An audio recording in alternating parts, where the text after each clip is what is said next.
Hey guys, I'm just going to make this short video just to share a perspective on love and meaning that I don't think is very popular, but is very profound. And I'm not here to say that this is the right perspective, but what I've noticed is this is less of a philosophical perspective on what meaning and love is, and it's more so I'm not going to say scientific, but it's more of a, you could even say it has a mathematical element to it. It has a scientific element to it.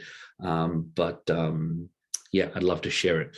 So first thing, if you're watching this video, why is this even important? This is important because if we don't have the right perspective on what love and meaning is, sometimes what can happen is we set up false expectations for certain people, for certain events, for certain things that have happened, for goals and visions that we have in the future. And when we set up those expectations on these subpar definitions of what love and meaning is, then sometimes it really affects us. It really lets us down. And in a sense, we don't see the magnificence that is. We're always looking for some sort of magnificence that's out there. Whereas if we do have this type of perspective, we're able to, no matter where we are at, to be able to recognize the brilliance, the magnificence that is present at all different times. And it's just a moment of just being able to become aware of that perception and being able to experience that moment of gratitude, of love, of meaning, right? So probably at this stage have no idea what the hell I'm talking about, but let's jump into it. So first thing, if you're sort of drawing this, I'd love you to just imagine that there is sort of like negative emotions. Okay, you could say negative, which are the lowest of the low emotions that you can feel as a human being.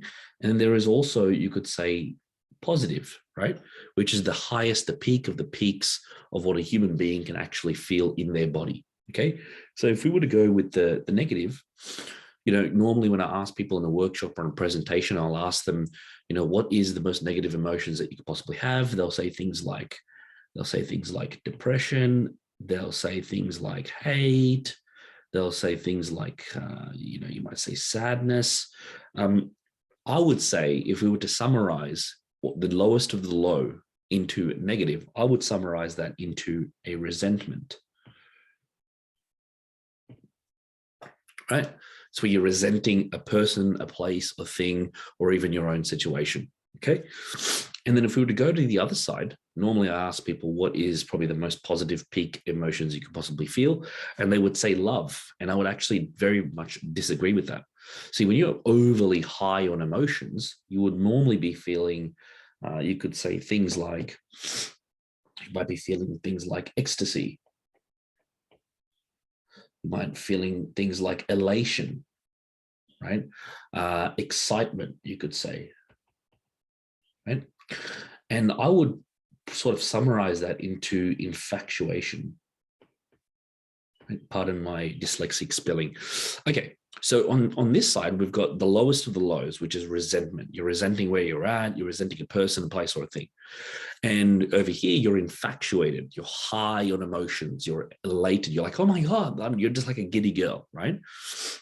Many times people confuse positive emotions for good emotions or the most optimal emotions you could possibly feel, where in reality, that's not really the case. So I just want you guys to imagine that there's sort of like a little bit of like a pendulum effect that happens, right?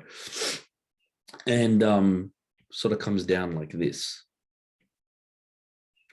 And the question is, when you're infatuated, let's just say as an example, with a person, right? Can you see the clear picture on that side? And the answer is no. You see all the upsides and you don't see any of the downsides. And this is why you get into a relationship and you'll think it's the best thing in the world. 2-3 years later, you realize it's the worst thing that's ever happened to you. And that's because you're conscious to all the upsides and you're unconscious to all the downsides. This will also happen when let's just say you're buying a car from someone, right? And the car salesman gets you really hyped up on the car and you're just like, oh my God, this is the best thing ever. 2-3 years later, you realize it's the worst decision you've ever made. Because when you're high on emotions, you can't see the clear picture. When you're infatuated with a person, a place, or a thing, you can't really see the clear picture. You're only seeing the upsides and not the downsides. Now, likewise, when you go to the other side, resentment, the question is, can you see the clear picture there? Right? And the answer is no.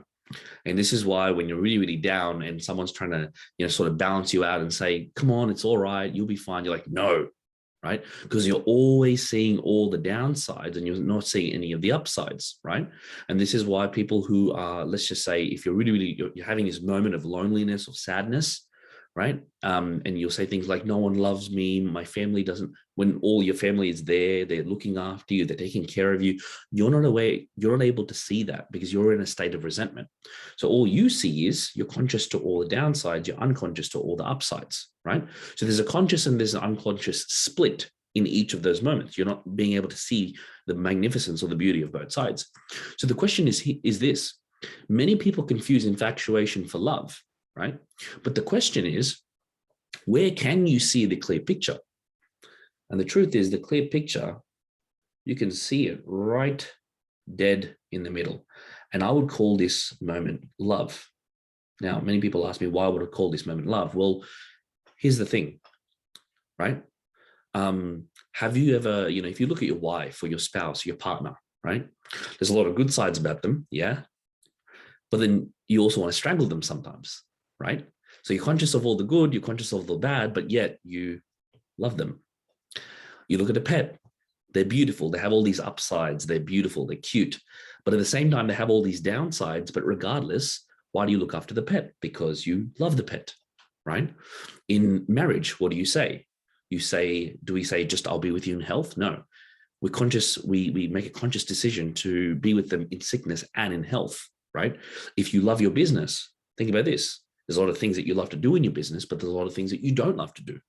But why do you do it? It's because you love it, because you're conscious of the good, you're conscious of the bad, and you love it regardless, right? And this is why I would call this love, because love is a synchronous of both of these emotions. And it's a moment where, in a sense, you love it for both sides.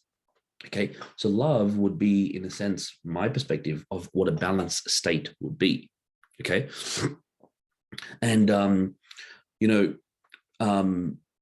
there's many ways to put this, right? Even one of the other balanced states would be a state of gratitude. And let me tell you why. Try to think of anything in your life that you're grateful for, anything, a person, a place, or a thing. And tell me if you have not had to struggle some sort of obstacle, challenge, or suffering for it. I dare you, you can't. And that's because every single thing that you're grateful in your life, you have had to suffer some sort of obstacle, challenge, or suffering for it. See, if I love my phone, or if I'm grateful for my phone, I've had to pay for it with money. If I'm grateful for a relationship with a friend, we've gone through ups and downs. If I am grateful for, let's just say my kids, right? I'm grateful for my kids. There's a lot of work that had to go into that. So you're conscious of the upsides and the downsides, and regardless, you have a moment of gratitude, right? And here's another one. Another balanced emotional state is meaning. Okay. Now, this becomes confused because sometimes what people start to realize with this model is they start to, tell themselves, well, I like feeling infatuated. It feels good, right? So when I first, learned about this type of work, I started to think to myself, wow, well, I like the giddy emotions. I like all of that.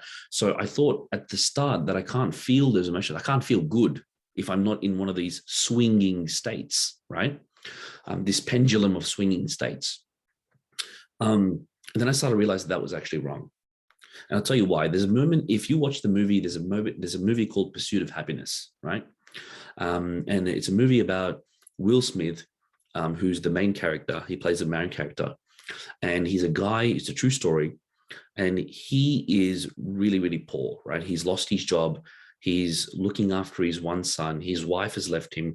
He has no money. He's living on the streets. He's dragging his son into toilets. And he really has this one dream of being financially successful and being able to provide for his family, being able to provide for his kid. So throughout the movie, he just goes through so much struggle, like sleeping in toilets, having to beg from people that he never wanted to beg from, just so many obstacles and challenges. And right at the end of the movie, there's a moment where he's been slaving it out for this one particular job that he wants. And then at the end, he finally gets the job. And there's a moment in that movie where he starts crying tears. Question for you. Is he crying tears just because it feels good? No. He's crying tears because he's conscious of all the downsides of every single thing that he had to go through. And yet he's also conscious of the fact that now he's got the job regardless of the downsides. And when you collapse both the downsides and the upsides together, you get a moment of meaning. And he's crying tears of gratitude. And you've had this moment where you thought that the worst thing that's ever happened to you, you know, that ex in a relationship, you saw all these downsides with it. It did this, it did this, it did this, it did this. But 2-3 years later, when your emotions become balanced, you start to realize, well, you know, it made me more resilient. It gave me something to talk about. It gave me a story to inspire other people with. It made me find the right relationship. And when you are able to balance all the upsides with the downsides, guess what happens? You have a moment of gratitude where you're like, you see the blessing within the crisis and you can say, you know what, that was the best thing that's ever happened to me. And you have this, it's not this high, emotional high, right, of what people believe happiness is. No, it's this balanced emotional state. And even if you're a Christian, Paul talks about this, right? He also says, in joy, there is suffering, and that is a moment of meaning, right? You know, and I think Jesus also says this, where he says he saw the joy set before him, and that's how he was able to suffer, right? So that is meaning. We have meaning. Meaning is not this one-sided high over here on this side, right? Where we lick an ice cream and you get dopamine high out of that. No. Meaning is when we've been put through the ringer and we've forced and we've copped all sorts of heat from so many different people. And finally, we get the result that we cross the finish line. We have those tears of gratitude that say, thank you. I can't believe all the things that I've had to go through. You know, when you watch a movie, if you watch a movie, think about this, right? Imagine if there was no suffering, no obstacle, no pain, or no challenge in the movie. Would that be your favorite movie? No. How would that movie be if there was no obstacle, pain, challenge, or suffering in it? Nothing. Meaningless in a sense, you would say, right? So sometimes we want this one-sided world, but what we don't realize is there is a magnificence in having both sides, because that's what meaning is. That's what great gratitude is, and that's what love is, right? So in a sense, you can even look at it and, you know, as human beings on this side, typically what will happen is, you know, if we're really sad, you could say, we will see all the downsides and we'll say, oh, you know, this is the worst situation in the world, and I don't have money, and I don't have this, and I don't have this, I don't have that. You go onto this side, right? And you could say this guy is like sort of like crazy, right? Like overly excited, right? Overly in ecstasy.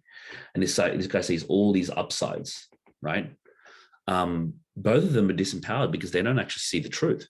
It's only when we see the upsides of what's happening in our situation, and we see the downsides, then we get to experience, you could say, a balanced emotional state. And we have that moment of gratitude where we realize the worst thing that's happened to us is actually the best thing that's happened to us. No event in this universe has one side. So every event has its equal and opposite to be able to balance it. See, you could look at any event. You could say death, right? When death happens, believe it or not, there's a lot of upsides. We start to appreciate life so much more. We start to appreciate life more and become more present with the people that we do love because of death, right? That relationship that you've had in the past that you thought that was the worst thing that's ever happened to you, it's the best thing that's ever happened to you. That decision that you didn't make and you lost all that money, that gave you all the insight to be able to start up a business and to become more objective in that business. So many times we're not present and we have these one-sided fantasies of how life should be. But in reality, this is where the goal really is, in this zone over here, right? And in my perspective, this is what I believe love, gratitude, and meaning is. And the beauty is we don't have to wait for a moment. We can just ask ourselves the certain questions to be able to bring us back down to that emotionally powerful state, right? And it's not an emotional high, like having an ice cream and being like, oh, this makes me feel good. It's a meaning. It's a gratitude. It's a love. It's balanced emotions, which are very, very different from highs and lows, which are just pendulums, by the way, because the higher that you get infatuated, guess what happens? The lower that swings. The more you get infatuated with, let's just say, a job, and you thought it's the best thing ever, you fear the loss of it, right?